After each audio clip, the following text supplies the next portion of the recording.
ভাই একটা জিনিস খেয়াল করছেন, মানে ওসমান হাদি ভাই হত্যার অভিযুক্ত আসামি ফয়সাল মাসুদকে যখন ইন্ডিয়ান কারাগারে নিয়ে যাওয়া হচ্ছিল, তখন ওইখানে কিছু দাদাবাবু সাংবাদিক ছিল, হ্যাঁ।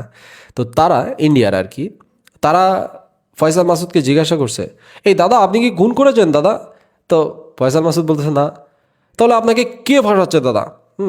তো ফয়সাল মাসুদ বলে কি যে জামাত এবং বিএনপির একটা চাল হতে পারে।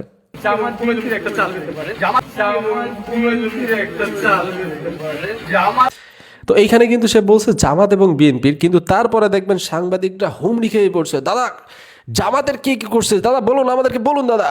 দাদা জামাত জামাত কিভাবে ফাঁসাচ্ছে আপনাকে দাদা? দাও জামাত জামাত কিভাবে আপনাকে ফাঁসিয়ে দিল দাদা? জামাতের কে আছে দাদা?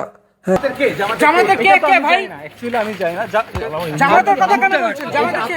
ফয়সাল জামাতের কে? ফয়সাল জামাতের কে? জামাতের নাম বলছে, জামাতের কে যুক্ত? ফয়সাল জামাতের কে? মানে বলছে দুইজনের নাম, বাট দাদা বাবুরা পড়ে আছে জামাত জামাত নিয়ে। আবার এইটা দেখবেন বাংলাদেশে কিছু মানুষ আছে, তারা আবার দেখবেন যে স্টেটমেন্ট দিচ্ছে জামাত তো ফাইসা গেল দাদা। মানে দাদা না, সরি, বাংলাদেশের মানুষ। তো বিষয়টা আসলে অনেক হাস্যকর। আর এর কথা কেমনে বিশ্বাস করে মানুষ? এ বললো যে ভাই আমি দুবাই আছি, ভিডিও একটা প্রথমে যখন ওসমান হাদি ভাইয়ের হত্যার সময় একটা ভিডিও বার্তা পাঠাইছিল ফয়সাল মাসুদ যে আমি দুবাই থাকি, কট খাইলো ভাই ইন্ডিয়া থেকে, ইন্ডিয়ার সীমান্ত থেকে তাকে গ্রেপ্তার করলো পুলিশ। ঠিক আছে, একে জিজ্ঞাসা করা হইলো যে ভাই তুমি কি মারছো? তো না। তাহলে সিসিটিভি ক্যামেরাতে ফুটেজে তোমাকে যে দেখা যাচ্ছে, তা আমি তো ফায়ার করিনি।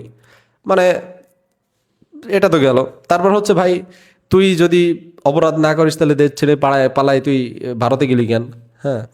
তো যাই হোক, এর কথা আবার অনেকে দেখলাম বিশ্বাস করতেছে, বাট এর পিছনে তো অনেক বড় রহস্য আছে, এটা তো অবশ্যই বের হবে। বাট মানে একটা জিনিস খেয়াল করছেন যে দাদা বাবুরা মানে উঠে পড়ে লাগছে, দাদা জামাত কোন জামাত কে কি করছে দাদা আমাদেরকে বলুন দাদা, কে আপনাকে কোন জামাতের কোন মানুষ আপনাকে ফাঁসাচ্ছে, জামাতের কে আছে, কার হাত আছে আপনার? হাস্যকর।